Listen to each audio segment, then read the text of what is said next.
Welcome to the GrayHawk DJC podcast. In today's podcast, we talk with Chris McNeal, Senior Financial Advisor with Elite Financial Management. We hope you enjoy the podcast. Hey, Chris. Hey, how are you? Pretty good. How you doing, man? I am excellent. That's awesome. Thanks for doing this. Thank you for having me. I think, we talked about this, a couple of months ago? I think so. Life happens. That's on me. So you're busy. Yep. So, but thanks for doing the show. I appreciate you. I think it's going to be really interesting because you have a very particular profession that people should be very interested in. You help people manage their money, right? Absolutely. So we'll get into that, but tell us about yourself. Where do you come from? Early days? Let's get to know you. So. All right. Well, I was born a young lad in No, I'm just kidding. No, I grew up in Colorado. Okay. One of four, single mom of four. Went to school. My passion at the time was music. Okay. So I did a lot of choir in middle school, got into choir and musical theater in high school, and that carried over. And music's always just been a really big passion of mine. Okay. It still is to this day. So are you an instrument player? You like to sing and perform, right? I started off with the instruments. Okay. Back in fifth grade, that's kind of when they introduced everybody to what instrument you want to play. And I've always had the mentality, the bigger the better kind of thing. So they're bringing in, the string instruments and the wind instruments. And then at the very end, they bring in this big black bass fiddle that they called Darth Vader at the time. And I'm like, that is what I want to play. All right. Right. So started playing that, loved that. It was literally tall enough that I had to stand on like a milk crate to play it, so that I could reach the top of the strings and everything like that. And played that through seventh grade, and then ended up in a competition with another kid that was a little older, and he was much better than me at it. So I was like, I can give this a go, or I can, just go more the vocal, choir, musical theater plays route, which is what I did. Okay. So you did all through high school. You're doing plays. Yeah, we did plays. It was really cool. We were really fortunate at the high school that I was at, Smoky Hill in Aurora, Colorado, that we had our choir teachers, but then we had kind of like a resident that was a musical director for a lot of former Broadway shows. Oh, okay. Wow. So she was able to come in and she kind of was able to provide that perspective. And we actually did something that was called a pop show, which was kind of a musical review. 1 year it'd be based on, movies and soundtracks. 1 year it'd be based on Broadway music. The next year it'd be based on the 60s or the 80s. And so she changed it up on you a lot. Oh, yeah. Like every year it was different, Okay. So it kept it interesting not only for us as the students, but this was a situation, I think it was my junior year, we were one of the top 10 things to do in Denver, Colorado while it was going on. Oh, wow. Yeah, okay. so we were getting some big audiences there. So, obviously performing on stage and singing and doing all of that, it was awesome. Okay. So how was your first performance? You remember that? How'd you feel? Oh, nervous. Yeah. Yeah. Right. That was sixth or seventh grade. And I think that's part of why I liked it is that there's an individual aspect to it, but it's more of a team aspect, So if you've got your sopranos and altos and tenors and basses and everyone's singing their part, and if everyone's doing what they're supposed to be doing at certain levels of singing, sounds great.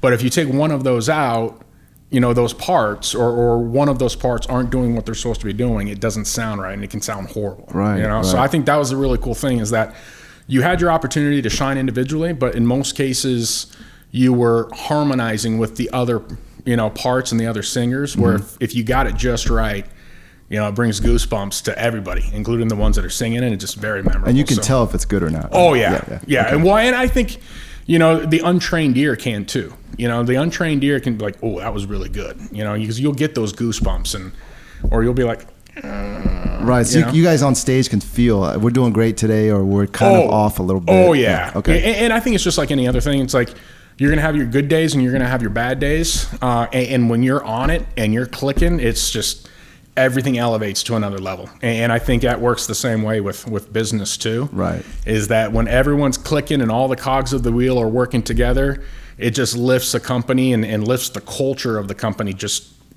to another level. Do you still perform today? Oh yeah. What are you doing? I mean, not as often as I used to. Uh-huh. What do you? Is it like just local theater or something like that, or? No, not so much from the theater aspect. It's more a cappella. Okay. Or karaoke. Okay. You'll get a random Friday night where you've got a babysitter for the kids, and you go out with a group of friends, and that's awesome, man. You kind of catch everybody off guard with your vocal skills, but that's about the extent of it today. It's just so what.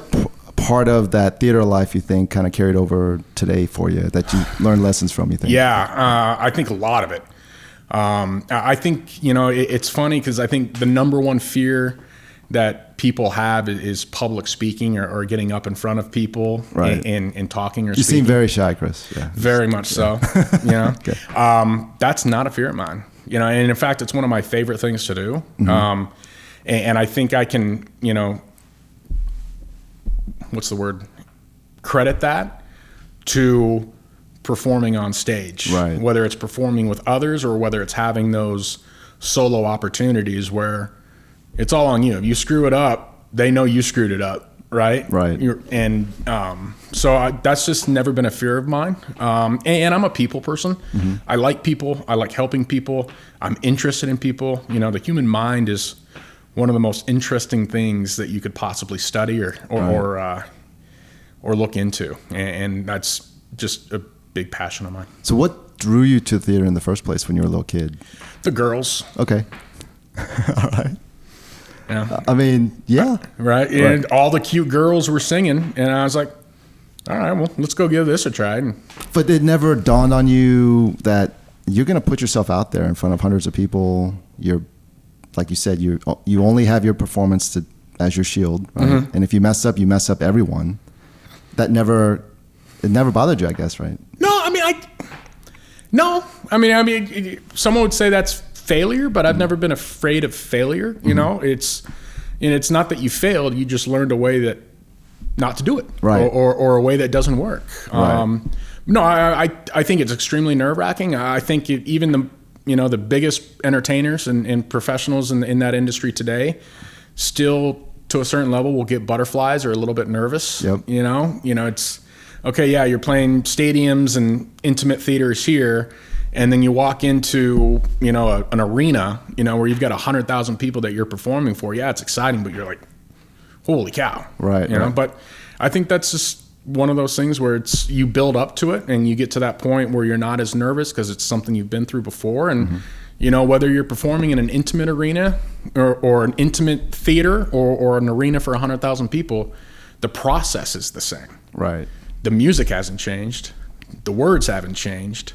The show hasn't changed. You just go out and trust the process and continue to do it. So did you like it from the start? Loved it. You just knew this was what you wanted to do? Yeah, my dad was a big vocalist. He was a really good singer. Mm-hmm. So, we were a family that all of us were involved in musical theater or some type of instrument or performing in some form or fashion. Okay.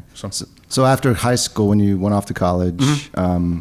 Did you think this would be a profession of yours? What were you thinking at the time? Yeah, it was interesting because I thought about it, and you can be a really big fish in a small pond, mm-hmm. and then you go to college and you're like, that big fish is not as big of a fish because everyone's was a big fish in a small pond. So I certainly had the opportunity, and that was my original intent, was to graduate and then enter into University of Northern Colorado, which is one of the bigger musical theater schools in the Western United States. Mm-hmm. And ended up, and everything happens for a reason, like God's got a plan, and he laughs when you have a plan and you try to execute that. But we weren't in a position where my parents were able to pay for schooling, so I was going to have to pay for my own schooling, get my own grants, scholarships, things like that. Ended up fortunate enough, got an academic scholarship to a smaller school in Denver, okay. That basically gave me a full ride for my first 2 years. Oh wow! Okay. So I ended up going that route and ended up going more the business admin, business management route versus the vocal theater route. Okay. So, but it is one of those things, like you look back at, what's the one thing that if you were to do it different that you would do? And I think it's like, well, I might have given that a run. And I probably wouldn't have been successful at it. Like I would have been one of those dropouts in New York living in a 700 square foot apartment with 5 or 6 other dudes, like some of my buddies were. And, and end up realizing that, we're probably not going to cut it, or this isn't going to be long term. Right. But no, that was definitely one of those things like, if I can go back and give it a shot just to see, but, I love my life. I love how blessed I've been and what I've been able to experience, that, to miss out on all of that to go that route is not something I think I would do. So when you went to college, what made you pick business then? Did somebody tell you about it, or did you just read upon it? Well, I've always been a people person. Okay. And I learned very quickly because, our parents kind of instilled this, because they weren't going to be able to pay for schooling. They weren't going to be able to pay for a car. Like I had to go pay for my first car. I had to pay my car insurance.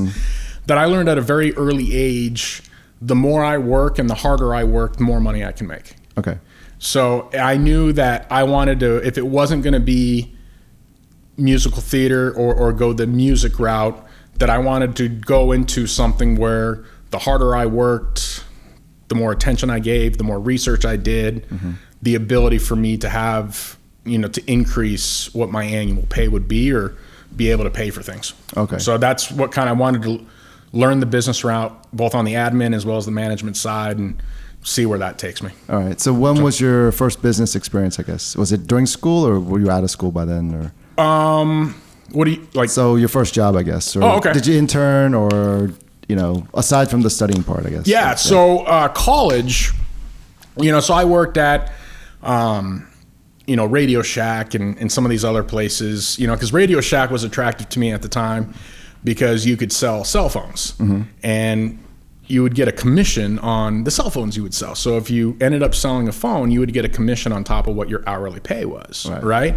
But I always took that as, hey, let's focus on what the buyer needs, what their wants are, and what they're looking for, and then let's try to figure out if there's something there that can meet their needs. And there was sometimes where we didn't have the right plan, or it didn't make sense for them, but that is what kind of drew me to that. But end of sophomore year in college, I went to a job fair with a buddy of mine who was graduating with his bachelor's degree in Denver.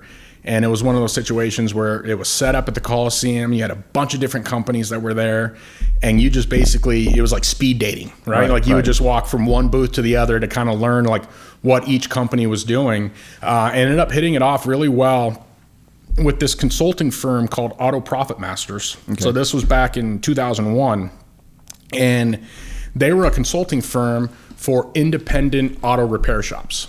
So they had just won an award that year before for being the top independent auto repair shop in the country. Okay. So what they did is develop a consulting firm to go around the country to coach other independent auto repair shops on culture, bottom line, customer service, like all of that. That's pretty progressive for a auto body shop. Yeah. Like to change models like that. Yeah. Well, to still have the body shop that they're running, but also kind of be able to take that opportunity and give back. Okay. It's like you don't want to like hold your secrets. You want to give those secrets away, and you want to lift everybody up. You want to lift the industry up with the success that you've had, so that the industry as a whole benefits. Okay. Right. So I ended up hitting it off with this guy who was basically the CEO at the time. And obviously they're like, we think education's important. So come see us here in a couple of years and we'll have a job for you. And they were talking about paying like $85,000 a year with a car stipend. And I'm thinking to myself, and I'm seeing all my friends that are graduating with a bachelor's degree that are end up going into professions that have nothing to do with their degree anyway. Right. And these are professions where they're making $45,000, which is a really good pay for especially a 23, 24-year-old back then. Right. And I'm thinking to myself, I was like, why would I go back to school for another 2 years, pay another 2 years in schooling, because my full ride was over at that point in time, right? And I had some grants and some scholarships, but not take care of all my schooling. I was like, why would I go back, continue to increase my debt, where if I can get hired with this firm, I can make $85,000 a year with a car stipend, right, and start learning, the on-the-job experience. So that's what I ended up doing. So I left at 19 years old in 2001 and went to go work for this independent consulting firm. And they took you without the degree. Okay. Yeah, I mean, they offered to continue to pay for my schooling while I was doing it, and right or wrong, I was like, let's go. Okay. So I was 19, making $85,000 a year with a car stipend, and like a 19-year-old being really stupid with the money. That's, you can go back, just like, man, if I had just invested like 25 to 30% of that, right. Like, good God. Right. But no, that was basically the start. So all right, so tell us about this gig now. So you're green out of college. Mm-hmm. Do you know anything about the industry? The auto industry, no. Okay. What I did know was people. Okay. Even at 19. And part of that was my musical theater background, but also part of that was my customer service jobs, whether it been, working for fast food restaurants or Radio Shack or some of these other ones. I did know customer service. Okay. I did know, or felt like I knew, people at the time and what people wanted and what they were looking for. So what I handled was essentially what they called front of the house. Okay. So they had ASE certified mechanics and other guys that were handling back of the house and working on efficiencies. My role was to work on the front of the house. So the customer service reps, the people that you see as soon as you walk in, right, that are handling and working with the customer day in and day out. So it's smiling, asking the right questions, all of that. So that was really my job, was to increase the efficiency and the culture of individuals on the front of the house side, which was interesting because you've got a 19-year-old kid that's, pimple face, that's coming in and telling you need to do this, and this, and this will be the results of this. Mm-hmm. So it's not just telling them what to do, but telling them why and what the result of what they're doing will end up happening. Why do you think they paid so much for this initial job? Did they ever tell you that, or? No, I mean, I think it's all margins based and everything like that. It's, if you're an entrepreneur and you've kind of got that secret sauce, and even to this day, if you're an entrepreneur and you're always looking for that edge, right? Like, hey, we're good, but there's always someone out there that's doing better. Mm-hmm. So what is it that they're doing that we're not? What is it they're implementing that we're not? So from an entrepreneurial aspect, if you can get that edge, and then from consulting aspect, you have hard, tangible proof, numbers of what independent auto repair shops were doing before they worked with us, right, and then what they were averaging after they worked with us. You've got those hard numbers where people are willing to pay a little bit more to access that and work with you as a coach, per se. Right, with that. Right. So I think that's where they were able to offer a little bit more. And I think part of it was a bet. They're like, hey, we're going to pay really well because we want the best people, mm-hmm, knowing that our margins aren't going to be as good now, but knowing long term, because we have those best people, this is going to end up, returning 10-fold, 20-fold, right, what we're looking to do. How long were you in this role for then? So I was in it for 3 years. Okay. Yep. I was in it for 3 years. Left in 2004 to go work for a small mortgage company named Countrywide. Mm-hmm. Yep, I've heard of them. Right. Yep. Largest loan provider and lending provider in the country. What made you leave, I guess? Recruiting, headhunting. Okay. So there was a headhunter that had reached out to me and talked to me, for mm-hmm, about 6 months to a year, that was interested in bringing me over. I wouldn't say in a similar role for Countrywide, but more in a sales role, working with, independent broker dealers or lenders, mm-hmm, that would write loans through Countrywide. Okay. So I handled a lot of the institutional relationships west of the Mississippi, okay, for Countrywide at the time. Was it hard to get involved when you first got in the job? Or it was definitely drinking out of a fire hydrant. Okay. Right? You go from, I knew nothing about lending, nothing about mortgages. But I'm a quick study, and just knew that, hey, focus on the people. And this is one of the things that my mentor told me when I started with the consulting firm right out of college was, he's like, the one thing you need to remember, and as long as you remember this and as long as you apply this, you will be fine. Focus on the people and the numbers will happen. the minute you start focusing on the numbers, you will never hit them because you're not focusing on the people. Right. So that's always been my approach, is focus on the people, focus what's best for the people, or try to do as much as possible for the people, help them, support them, service them, and the numbers will happen. So And go ahead. Sorry. No, absolutely. No, I'm always fascinated by people who get into something that they don't have a lot of experience in, and they have to like kind of rev up and do the research. Mm-hmm. What was your first week like, and then what's your first 6 months like?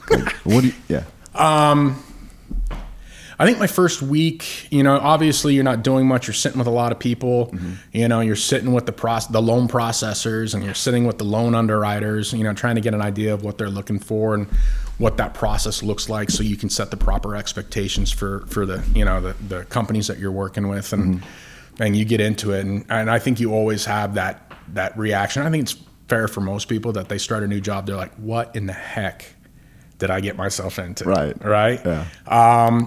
6 months in, it was pretty good, and I think that takes time. And I think you just gotta have patience. You've got to apply that process. You've got to take what one person who's extremely successful at it is doing, take another person who's extremely successful at it, but they may approach it a different way. And you take the bits and pieces that you think you can apply to your style and your process, and create your own process with those other pieces, and go from there, and just trust that process. But I think you always have to check back in with your colleagues, or the people that are working under you, or the people that are working with you, just to make sure that process is still in line with what you started with, right? Because it can very slowly change, and you can very slowly get off track and not realize it, where you start off on one line and little changes here and there ends up on a completely different trajectory versus where you want it to be. Right. So you're always checking back in and making sure you're still on that path. How long did it take you before you were comfortable at this job? Comfortable? Yeah. I don't know, 60 days, 90 days. Okay. Successful? Okay. A year. All right. Before you really started seeing the fruits of your labor really start to pay off. How did you measure the success? You mean like a good salary, helping your clients? No, not so much the salary. It's more the process. Okay. How quickly we would able to like have a conversation with a company, bring that loan in or that application in for the borrower. Okay. And run it through, the processing, stage, the underwriting stage, the post-processing stage, to funding. How efficient we could get that and turn that around in an decent amount of time. Mm-hmm. And obviously the numbers is what you're looking at. Right. But again, you focus on the people, and those numbers will start to happen. Right. You just have to have the patience and the trust that process that you've put in place will be successful, and know that will be the case. Part of the challenge is the people above you may not be that patient. Right. So it's being able to kind of work both sides. It's, hey, this is the process. Have your baby steps. You want the big goals. Mm-hmm. You want your 3 month, 6 month, 12 month, 60 month goals. But at the same time, you've got to have those baby goals along the way. Right, You've got to make sure that you're checking things off and you're getting to where you want to be. And I think if you're able to show that and track that, upper management, as I was learning, will be more patient with seeing that they're seeing progress. Okay. If you can't show them the progress that you're having on a tangible aspect, or from the numbers, regardless of how small or little that success might be, you don't have anything to show them. You don't have anything to back your process up. Okay. So how long were you at Countrywide for then? 3 years. Okay. Yeah, 3.5 years. What year is this now? So this is 2007. Okay.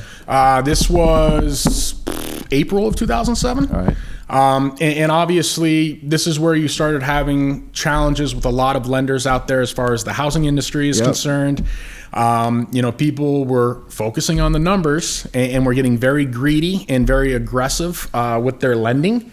as far as what someone could qualify for when it came to a home loan. Like it was getting to the point with some companies out there that are no longer in business, but you could get 100% financing with what's called an 80-20 loan. So 80% on the first, 20% on the second, with a FICO score of like 580.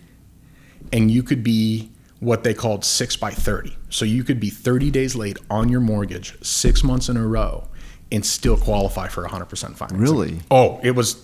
Okay. I mean, like if you look back at it, and like there's no way that the housing industry wasn't going to crash because of what was going on. And what was happening is you'd have one or two firms or companies that would start allowing for that, and then they would increase that business. And then you'd get more of the conservative firms that are seeing that increase in business and seeing an increase in numbers. And they're like, why are they doing better than us? It's that trajectory. It's that path that you want to stay on. Well, you make little changes. Yep. And then before you know it, 6 months, a year and a half in, you're on a completely different trajectory because of those minor changes. Right. And there's no oversight to stop that. This was going all the way to the top.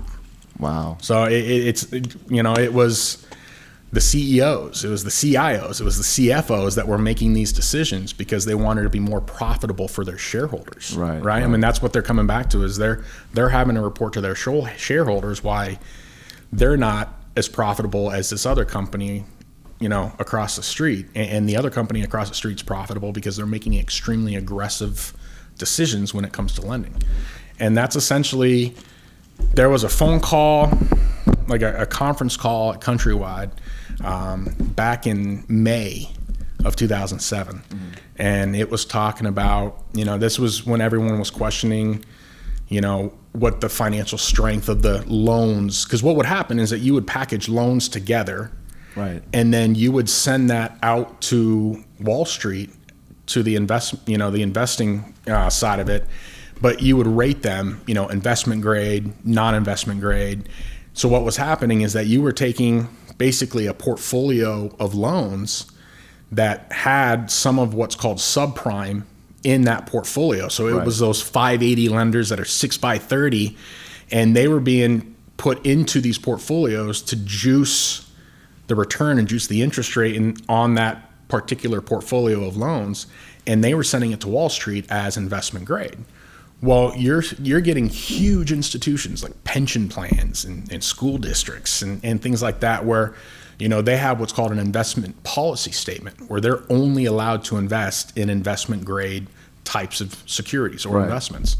Well, you're getting a portfolio of loans that was rated investment grade, but probably should have been rated more as, I wouldn't say junk or high yield, but not as highly as investment grade as what they were being rated. And the pensions had no idea that their portfolios had that in them. Pensions had no idea because what was happening then is that the pensions and the people that were managing the pensions were going to, these companies that were rating the portfolios, right? So you'd have, some of those people that were saying that were coming out and rating them as investment grade. Well, those institutions like, the pension plans and the school districts, they're putting their trust in the ratings companies to make sure that they're rating those properly. And that wasn't to happen because everybody was being greedy and everybody was, it's like, why would one rating company rate this as a high yield, but the other three rating companies are rating it as investment grade? So it's everybody didn't want to stick out like a sore thumb. So you think the ratings companies were in cahoots? Oh, yeah. Oh, yeah. Yeah. I mean, I don't know that, but it makes sense. Yeah. Right. So there was no way that the housing industry wasn't going to crash. Yeah. And this was a conversation that back in May, we were just kind of talking about that process, and they were walking us through, okay, how do our portfolios get rated? Who rates them? What is involved with them? And, you take a seat back and you're like, there's no way this doesn't end well. Right. There's no way it doesn't end well. So even back then, amongst your industry, people were kind of trying to blow the whistle or saying this is not going to. Oh yeah. Okay. Yeah. And I think that's when Wall Street started asking questions, right? Mm-hmm. It was towards the end of 2006, early 2007. You've got the American dream that, the administration at the time was pushing, and everybody was buying houses and qualifying for houses. You had what's called these interest-only loans. So you could go buy, a traditional loan You have principal and interest. So every month you make a payment on that mortgage, you're paying some towards principal and some towards interest. Right. And then you also have the ability to include your taxes and your insurance, or what most people refer to as escrow.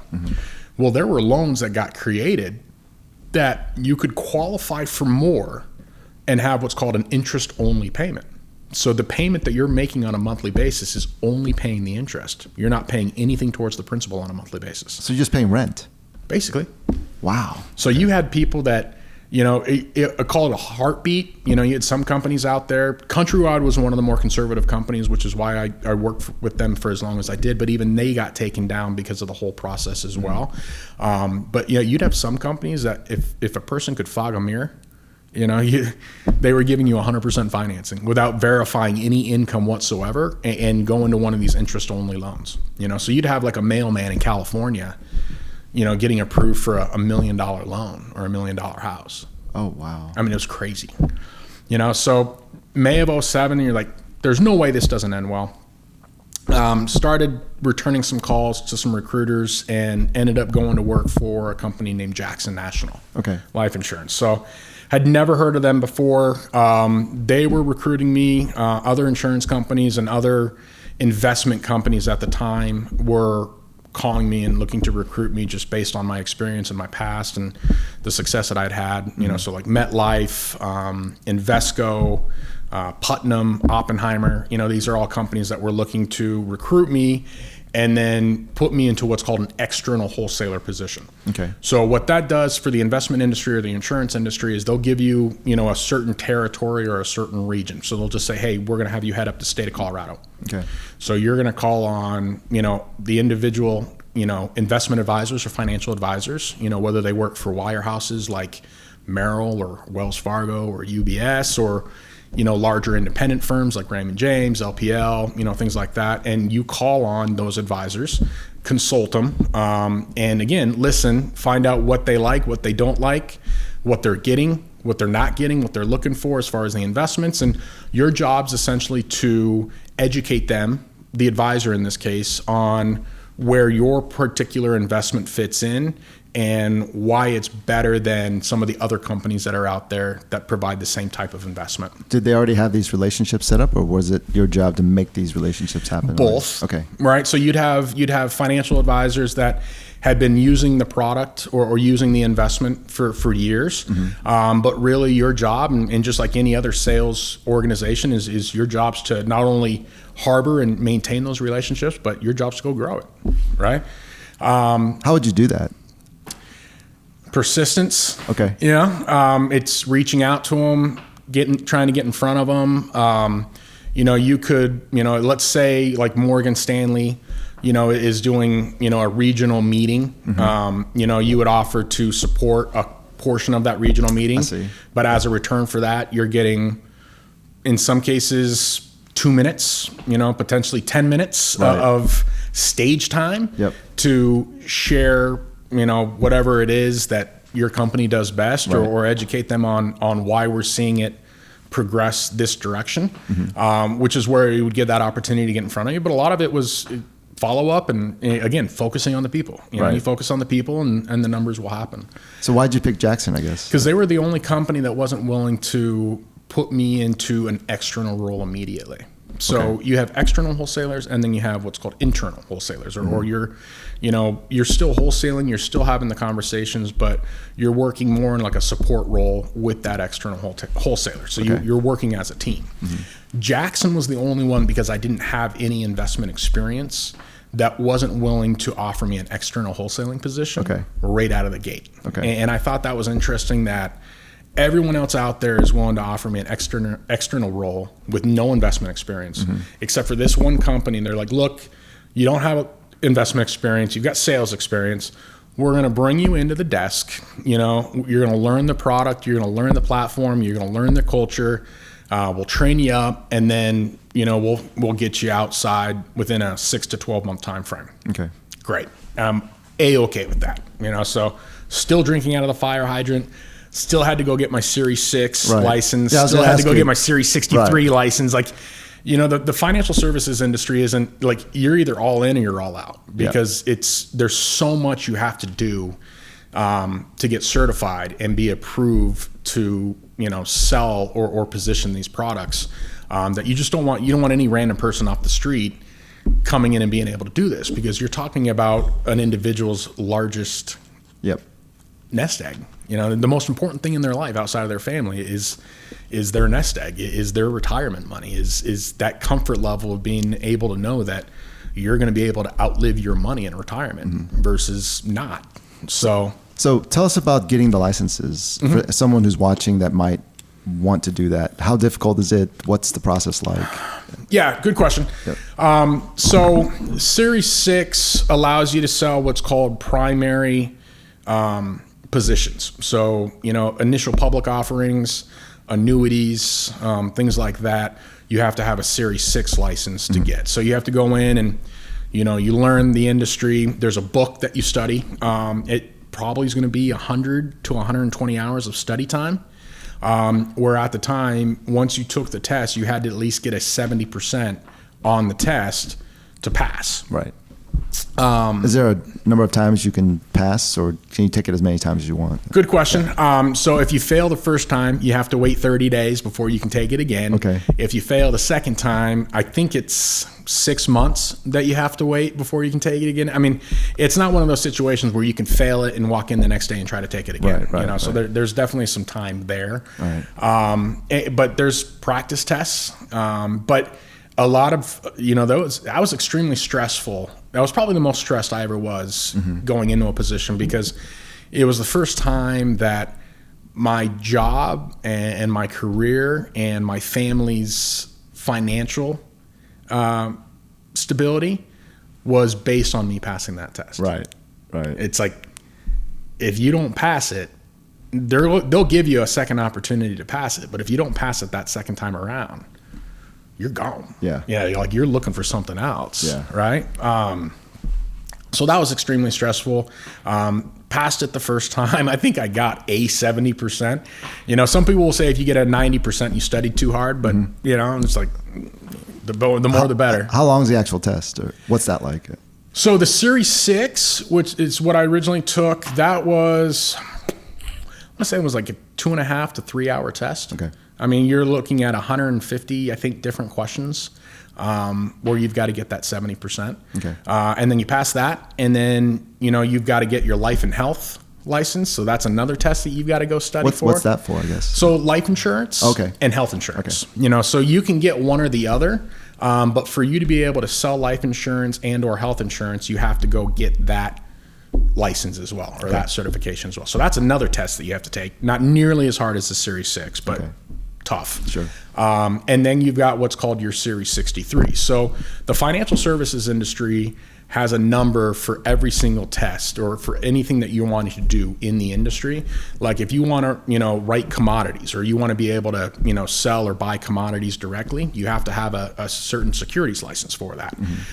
Series 7, which is what, I have my Series 7, my 63, my 65, my life and health, just for me to do, or just for me to walk in the door and do what I do today. Okay. But if you want to be a, manager, or you want to be in an executive role, you've got to go get your Series 9 or 10, or go get your Series 24 or your 26 because then you're considered what's called a principal, right?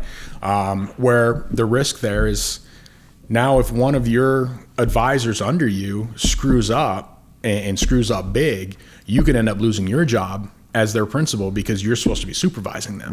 Right. So, you start off with Series 2 and work your all the way up to in the 70s or 80s. So there's a securities test for every single thing that you want to do in the financial services How many industry. licenses do you have currently? So I have my 7, my 63, my 65, my life and health. So what is that, 5? And then you've got certifications that you go and get afterwards. So, to have like a specialty, like you have what's called the CFA, the Chartered Financial Analyst, which is probably one of the hardest designations to get in the financial services industry. And it's a 3-part test. I mean, it's essentially like going to get your doctorate in financial analytics. Right. It's crazy hard. You've got CFP, Certified Financial Professional.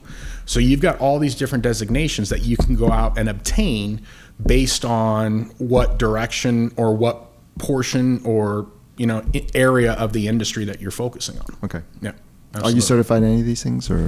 So I have what's called my CFS, Certified Fund Specialist. Okay. And then I've got within that degree, a focus on alternative investments. But there's a designation for alternative investments. Right. Your CAIA, right? But we look at a lot of alternatives within the portfolio that we manage for our clients. Mm-hmm. And alternatives, we look at like private equity, real estate, merger arbitrage, precious metals like hard metals, art, things like that is considered alternative. And the reason they call it alternative is that it's non-correlated to the traditional stock market. So when you look at your traditional investments, your large caps, small cap, mid caps, international types of investments, when those are in a bear market or on the downtrend, these alternative investments typically will outperform and do quite well in that type of market. And then on the flip side, when the traditional market is doing well, these investments won't do as well, but still will provide you in some cases a positive return. So It's a way to diversify the portfolio and minimize the risk or diversify the risk for the client while still maximizing the return or that annual performance. So speaking of alternatives, are there any certifications for crypto investing currently, or are people talking about it? That's a really interesting question. So crypto is kind of the Wild West right now. Mm-hmm. It's not regulated, by the SEC. Right. So as a financial advisor, there are some companies that have taken the position where you're allowed to invest in crypto, or you're allowed to invest your clients in crypto. What you'll find is most of the larger, more conservative broker dealers out there don't allow for investments in crypto, or will allow the financial advisor to even be invested in crypto. Like I can't, with the firm that I work with, go buy cryptocurrency. New cryptocurrency. Now, if I bought it 10 years ago and had some Bitcoin in my pocket, I can maintain that and I can keep that, but I cannot go buy new. Okay. What I do think is interesting and what we like is blockchain. So that is the platform that the cryptocurrency transactions happen on, right? So the really cool thing about blockchain and tracking those transactions is that you'll have 6 different platforms or blockchains that so if I wire you $100, I've got 6 different platforms that are tracking that, mark that, and say, yep, that $100 went from Chris to Dave. Right. Now, if one of those doesn't show that, then it identifies the proper parties and say, wait, we don't have a match here. Yep. Right? So from an identity theft or identity fraud, or for tracking purposes, it's a game changer. Absolute game changer. So that's where I think what will go mainstream from the crypto aspect of it is, do I think we will eventually be dealing in digital currency? Yeah, absolutely. What that looks like in the future, I have no idea. But what I think will go mainstream before the actual cryptocurrency is the blockchain platform, right? Because right now, if I was to wire you $100, it's going to happen overnight. Like I'd wire it today, but you're not going to see it in your account till tomorrow afternoon, right? What blockchain allows for that to do is I wire that, I press the button, or the button gets pressed to wire that money to you, and it's instantaneous. Right. So you've got companies like Square and PayPal that are already utilizing the platform for their transactions. Your larger mainstream banks are actually beta testing or shadow testing that blockchain platform parallel to what they're currently utilizing to make sure that there's no mistakes or there's nothing that's getting missed there. So I think it won't be long. And when I say won't be long, within the next 2 to 3 years, where you're seeing mainstream banks that will have the capability where wires and transactions are immediate versus taking some time. Right. Do you think then all of this stuff will start being regulated then? Or do you hear about people being certified or the government coming in and regulating things. Right. Well, and I think that's the interesting conversation right now is that everyone is starting to governments are starting to have that conversation. You know, you'll see companies that are buying a lot of crypto and are wanting to deal directly in crypto, right? You know, you've got companies in South America that are betting the entire country's economic status on crypto, and it's kicking them in the butts right now. So do I think it'll eventually be regulated? Yeah, I do. When that happens or what that looks like, I don't know. But I mean, you're even seeing conversations here in the US about regulations and does the US come out with their own crypto, you know, and things like that. So I think, you know, the past 10 years have been extremely interesting. You know, I think the next 10 years is going to be even more interesting on what path we see that being taken. Right. So are you still at Jackson or is... No, so I left Jackson. Okay. So I'd been with Jackson, started with Jackson middle of 2007 with the understanding that I was going to go on the outside in the next, you know, 6 to 12 months after learning the platform. Right.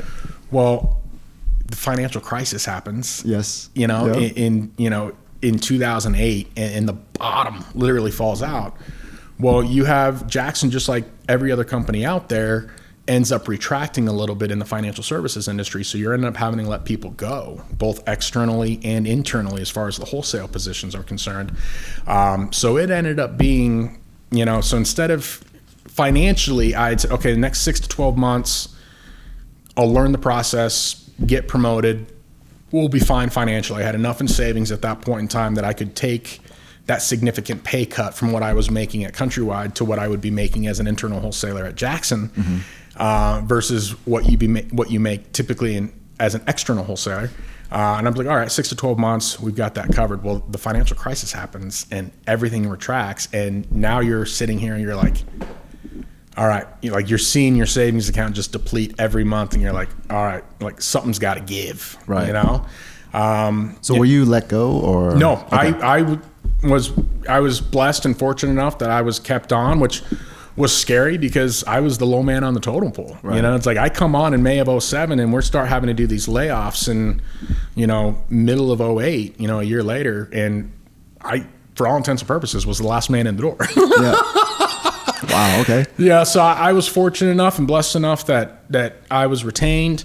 And I think looking back, that's probably the best thing that could happen because it gave me an additional 12 to 18 months to learn the process even better. And more importantly, learn my competitors' process even better. Like I could go in, pull their prospectuses as far as the investment solutions that they were providing and read those prospectuses and pick up on, hey, what they do well, what they don't do so well, or the devil that's in the details, you know, where my job is to simply just, when I'm talking to those financial advisors as a consultant, you know, hey, this is kind of where we fit. This is where we don't fit.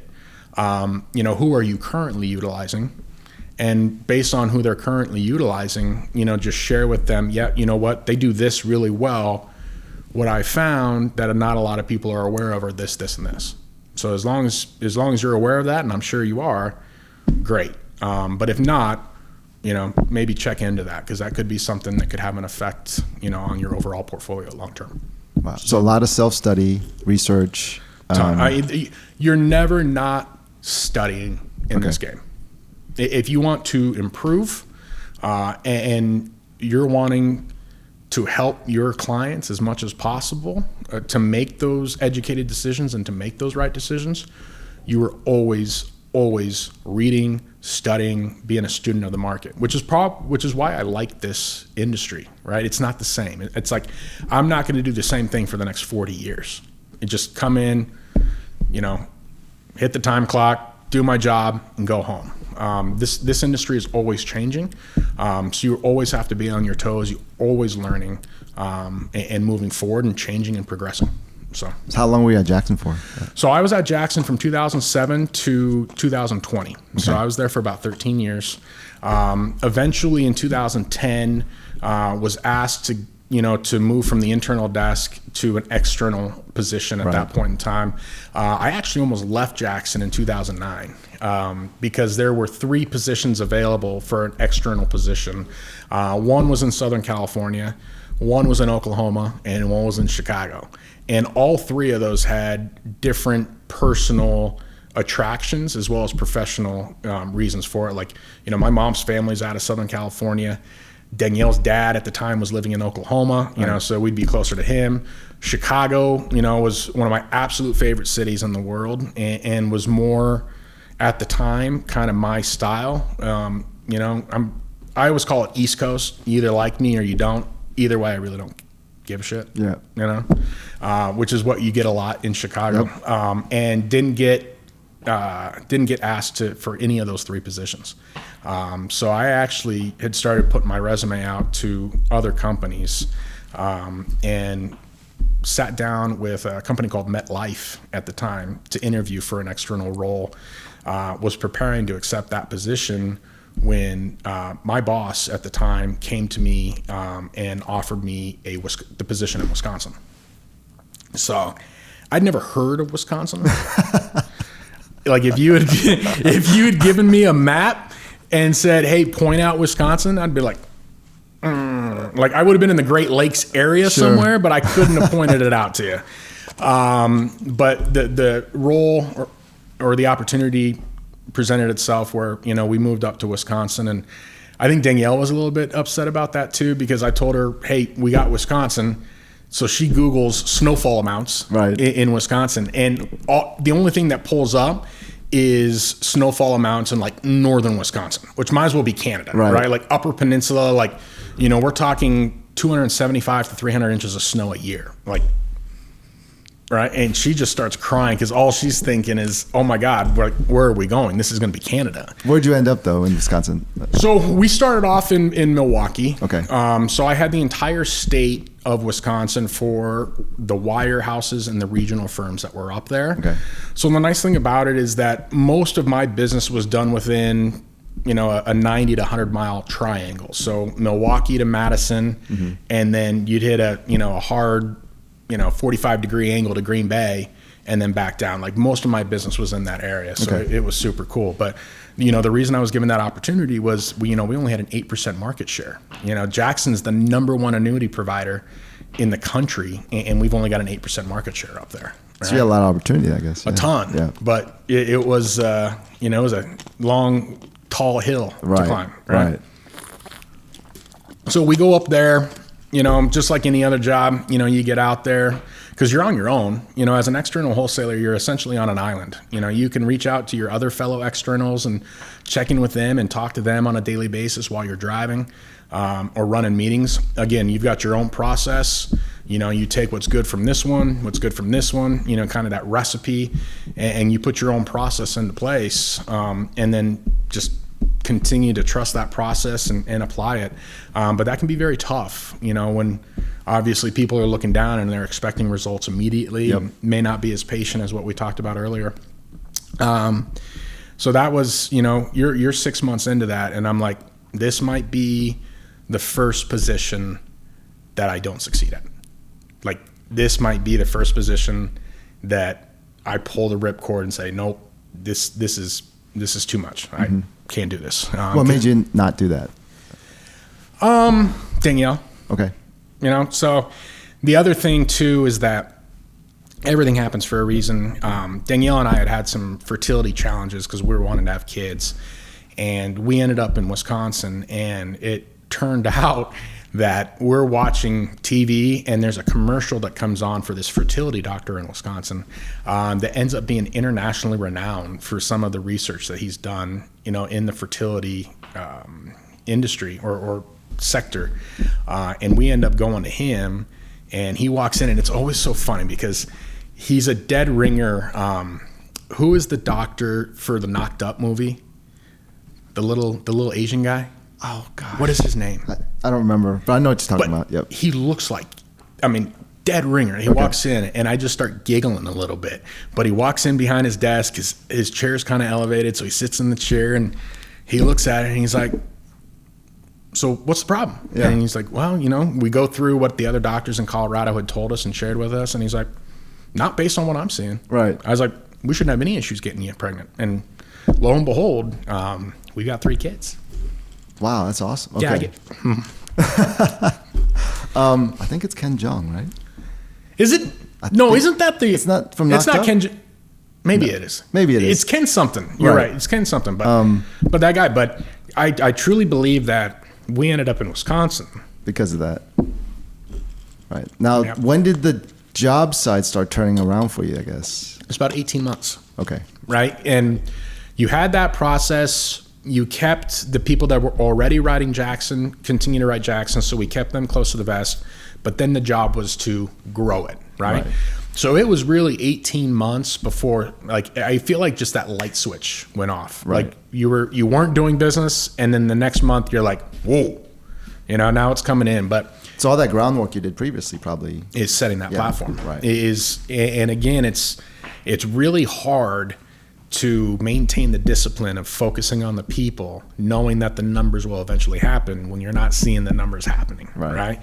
So I think that's the difference between your average versus good versus great, regardless of the industry that you're in or what you do, is that process or is that discipline to stick to it and not change it up middle of the road. Right. So I was fortunate. Ended up being wholesaler of the year for the company for 2 years, and ended up on Leaders Council as an external wholesaler for Jackson in 2018 and 2019. So ended up having a tremendous amount of success, which was super cool because you're able to see the new external wholesalers come up as we're continuing to grow as a company. That you're able to mentor those individuals and help them. And then the pandemic happened, and you go from so we moved from Wisconsin to Texas in 2018. So why'd the company move you down to Texas? So Dallas Fort Worth was and is the number one territory in the West for Jackson. Okay. So business wise, opportunity wise, everything. So typically you'll have your best of the best in those markets. Okay. Right. So it's a sign of, hey, you've cut your bones and you cut your teeth. Yeah. You're doing really well. For a long time, I was running the number one market share in the country across the entire industry with 7 out of every 10 applications or policies that were being submitted in the state of Wisconsin was coming to me. And then you had the rest of the industry that was fighting over the other 3. Mm-hmm. So nice. We were doing really well. Right. And had the opportunity to work with some amazing people up there, just really solid people, from that aspect. But got the call. The gentleman that was in the DFW market ended up taking a position with another company. That opened up. So we came down in 2018, started that whole process all over again. Right. So it's like, you crushed it up in Wisconsin, but Dallas Fort Worth is a different animal. Yeah. Right. And it wasn't as much drive time as far as the territory. So the territory was a little bit smaller. So that was nice. But then the pandemic hits and you're not doing any travel. Right. So you're in your office, you're running Zoom meetings, which no one had ever done before. And you're trying to figure out this new way of being able to wholesale. And me being a people person and wanting to have that contact and that, being able to read body language, that's big for me. Is like when you have a meeting with somebody, not only are you listening to them, but you're paying attention to their body language. I think body language can tell you a lot about what a person is thinking without them having to say it. Yeah. All right. So you don't get that on a virtual meeting. But I also was realizing that how much of my kids' lives I was missing by having to always travel. It'd be a situation where, you'd be gone Monday morning and you might not be back until Thursday night, and then Friday you're still working from that aspect. Mm-hmm. So I realized that, decided that instead of being a consultant to the financial advisors in the industry and helping the financial advisors help their clients, that I'd go more from the institutional role, more to the retail role. Okay. So having direct contact, with individual families and businesses and helping them out with their plan and their goals. Are you still with Jackson right now? No. Okay. So I left them, started and worked with a company that I'm with now today called Elite Financial Management. Okay. So I'm more in the financial advisor role with them and kind of head up, the business development of the company putting those processes and those, things in place, and then, mentoring the other financial advisors that are up and coming that we have on the team to, be a little bit more efficient and put things into place. So speaking of mentoring, someone who's wanting to get into the industry, as an advisor, what are the qualities you look for, and what advice would you give them? Yeah, good question. Quality's attitude, I think, goes a long way. I think work ethic is another one. Okay. Someone that's able to adapt to change, because it is always changing. But I'll be frank, I'd rather take somebody that has those qualities that's in another industry altogether and bring them in and hire them, have them get certified. Because if you're coming into the industry without ever being in it, you're really a year to year and a half before, you really hit the ground running with all of your certifications, all of your licenses that you need to have. And quite frankly, you're spending a lot of time as what's called a junior advisor. So you're in meetings with advisors and senior advisors to learn what that process looks like, learn what our investment process looks like. Because that's the other thing too, is that not only are you setting yourself apart as far as an advisor, but every advisor has a way that they invest the assets. Right. So there's no one way that's successful. There's a lot of different methods and processes that are successful. You as an investor just have to go with who you feel comfortable with, and who, quite frankly, you trust. Because that's the number one thing in the industry, is that you are literally trusting one of your most important things in your life to an individual that, they're going to do what's in your best interest and grow that money and do whatever they can to allow you to meet those goals and objectives on an annual basis, regardless of market volatility. What can someone expect to make as a junior? Well, as a junior, if you're coming straight out of school, and that'd be the other thing too, is that you'll see a lot of kids that will go to school that will major in finance or business management, something like that. If I was to go back knowing that I wanted to be a financial advisor, I would actually do a double major in finance and behavioral analytics. Okay. Because finance has a lot to do with it. You have to be a numbers nerd, which I am, loud and proud, I'm a numbers nerd. Sure. But a lot of it's the behavioral aspect of clients. Like, we as human beings are set up to naturally be our own worst enemy. Right? Like, we naturally want to, if we have something that we're invested in and it keeps going down, our natural inclination is to sell it. Right, run away. Right? Yep.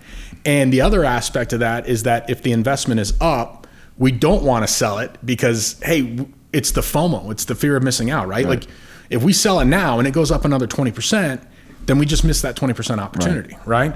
So we naturally are our own worst enemy from an emotional aspect when it comes to our money. And that's why you'll see the average individual investor will only average a 3 to 3.5% annual return, when the index, like the S&P 500 as a whole might average a 9 to 10% return annually, right? And it's because of that emotion. So where the financial professional comes in place is to help manage that emotion. I'll tell people that we're going to have conversations when the market is down, and I'm going to be telling you to buy more of that investment. Right. As long as the fundamentals of the company or the fundamentals of that investment haven't changed. Because what that means is that what we liked before based on the fundamentals is even better. It's like on sale. It's like there's a car that I've been looking at and that I want, and now it's 20% off. I'm just getting a better deal on that car. So why would I not go buy that? Right. And human instinct would say, hey, I'm getting a 20 to 25% off sale on this car. Let's go get it, right? But on the flip side, if I'm up 20%, based on what our goals and objectives are and what we have to average on an annual basis to meet those, if we're up 20% on that and the fundamentals of the company saying, hey, this investment's trading at literally an all-time high, the likelihood of it continuing to go up is likely, but it's more likely to pull back and have a return to the mean, from an average aspect. So that's where you're selling it, So, people will say, buy low, sell high, but human nature wants us to do the exact opposite. Right. Do you think that's the biggest mistake people make? 100%. What's the second biggest mistake you think? Someone, like, if you had to give someone advice on their financial future, aside from not becoming too emotional, what else would you say the people should do? Have a plan. Okay. You'd be surprised on how many people are just will put the money into the 401ks or their IRAs or save money, in a taxable account that are just saving money because they feel like that's what they should be doing, right? But you'll be surprised on how many people out there don't have a comprehensive financial plan. Can you describe one for us? Yeah. So a plan would be, like we'll look at a client and we'll always do a discovery meeting before we do any investment recommendations or anything like that, and just learn about the client. What are your goals? What are your objectives? Do you have kids? When you retire, do you want to stay in the state of Texas or do you want to move somewhere else? Because there's a lot of things that come into play.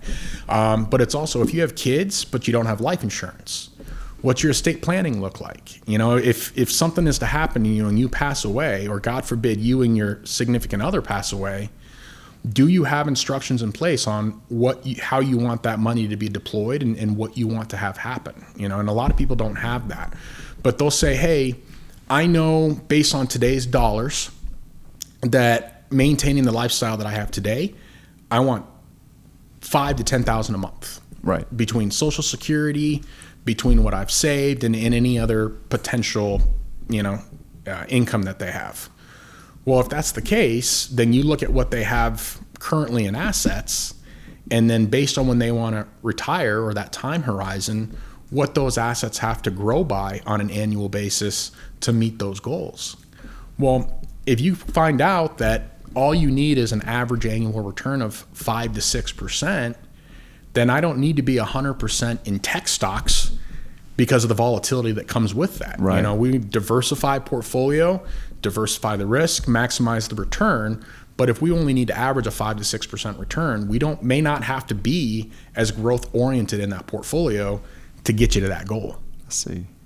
You see what I'm saying? Right. And then the process is on an annual basis or semi-annual basis, which is what we do, is we'll get together, we'll review the portfolio, and we confirm that we're still on that track. Right. So, okay, based on inflation, longevity, sequence of returns, i.e. volatility, are we still on that track to meet your goal?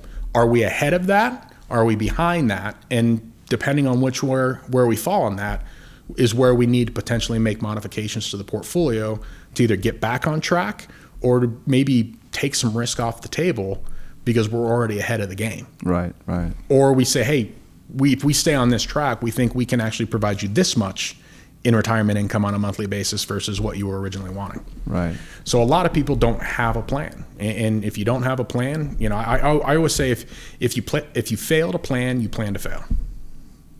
Right.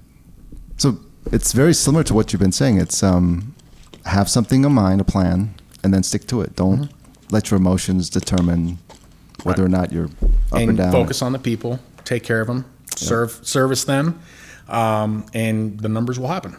But, it's very easy to focus on the numbers in the financial services industry because that's all the industry is numbers. Right, and that's all people talk about, it seems like. Right, is numbers. And oftentimes what you'll see is the individuals that are focused on the numbers, focused on the returns, are those individuals that don't have that plan.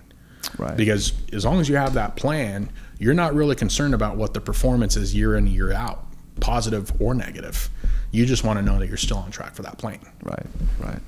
Well, I think that's a great place to leave off. Once again, thanks, Chris. Yeah, absolutely. We love your story. Thank you. And best of luck to you. Thank you. All right. Thanks, Appreciate Chris. it. Yep.